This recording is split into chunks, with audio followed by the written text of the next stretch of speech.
just a lot of history.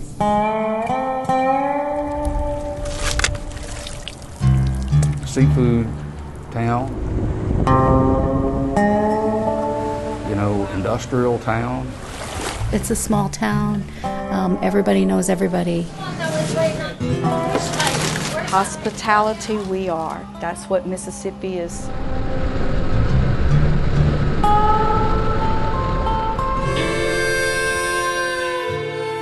Pascagoula, Mississippi. A small, laid-back town home to America's largest military shipbuilding company, Gulf beaches, and lots of seafood. God, family, and fishing. That's what it is. But this southern town was thrown into the national spotlight in the 1970s for a completely different reason. My name's Calvin Parker. I'm 64 years old. I was abducted by something. I don't know what it was or where it was from. Back in 1973, Parker had just moved to town to work with Charles Hickson. Very first day at work, October 11th of 1973. We worked all day, got off work, and he asked me, he said, "Do you want to go fishing?"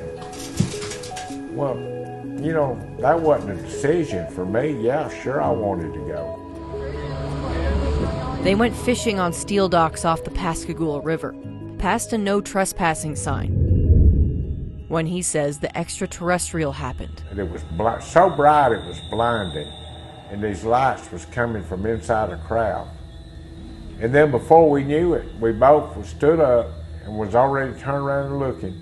It was three, I can't say where they was from or what they were, but it was like a robotic creature because they moved mechanically. And they got to us. Two of them got a hold of Charlie, one got a hold of myself. The very minute that they grabbed me, I felt an injection in my arm. Parker describes to us in detail what happened on the river that night. They lifted us and took us aboard. This female-looking creature, she came out. Now, she had regular facial features, ears and eyes, nose.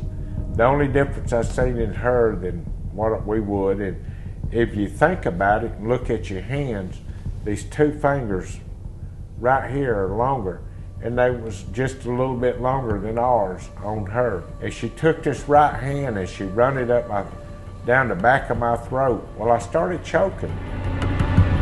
He said the beings who took him made it known they did not mean any harm.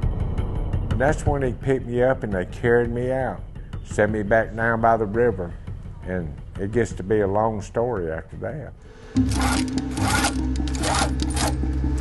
A story that dominated the front page of the Mississippi Press for over a week. While the Arab-Israeli War and Nixon's presidency were making national headlines, UFOs were the talk of the state. NASA got involved. Police lines were busy 24 hours a day. Dr. John Allen Hynek come for an interview. He was down here the next morning, and he was over Project Blue Book for the Air Force. They spent their own money to come down here to investigate this and to talk to people and interview witnesses and things. Hickson and Parker gave matching statements to police, passed polygraphs and lie detector tests. But one reporter wrote security cameras in the area showed nothing that night. Others questioned the legitimacy of the polygraphs. The spotlight was too much for Parker. This happened in 1973, and I never, ever had told none of my family what happened. He lived on the run, basically, from society itself because, of course, people thought he was crazy. We're trying to get air conditioners fixed around here. My name is Rebecca Davis.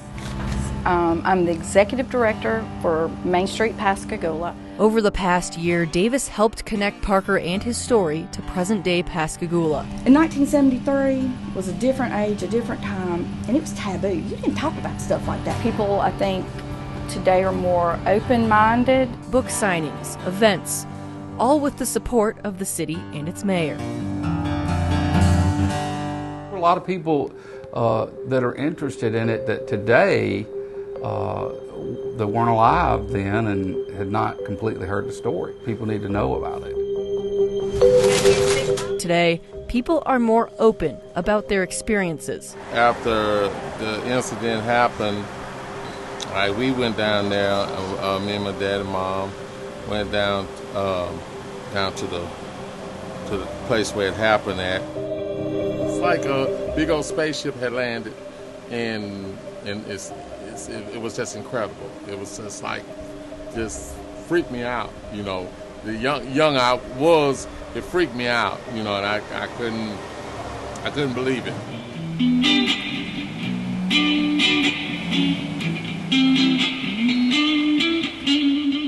Is this your place? It is my place. It is your place? I'm the third generation in here. My dad had an unloading dock between the bridges where the aliens came. Well, he was on one side, they were on the other side. Did he see the aliens? No, he did not see the aliens. Honestly, But some of those guys on the shrimp boat might have if they'd have been smoking the same stuff.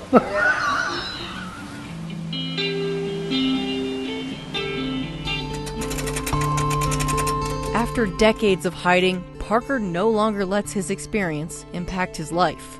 If you kind of look to your left, that's about where the pier was. It's really hard to tell where anything is by now. Do you ever come out here anymore, or is this... Oh yeah, I fish here all the time. That's awesome. And that's the reason I come. I don't come to look at the side or to dwell on anything, because this is something you can't really dwell on. It would bother you a lot.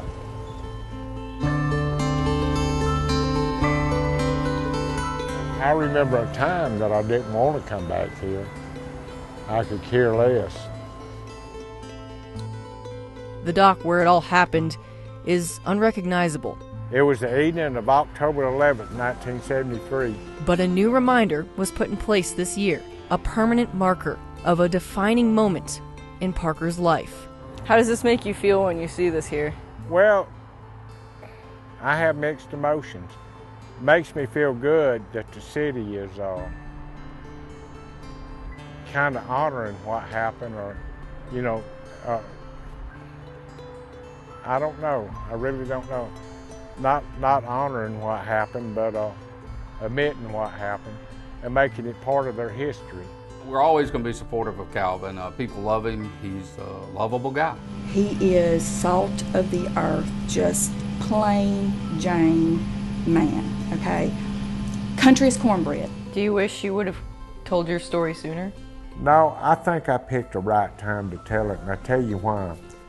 If I had talked about this any sooner than what I did, the news would be wore off. Well, in this day and time that we're in, we have social media. Everybody carries a camera around. And now I'm keeping the attention on it. And the people are a lot more conscious of what's going on. Parker is simply searching for answers. I'm just hunting answers for myself. Now, whether we'll ever find them or not, I don't know. But I'll go on my deathbed hunting them. With photojournalist Drew Snadecki, I'm Chloe Nordquist reporting.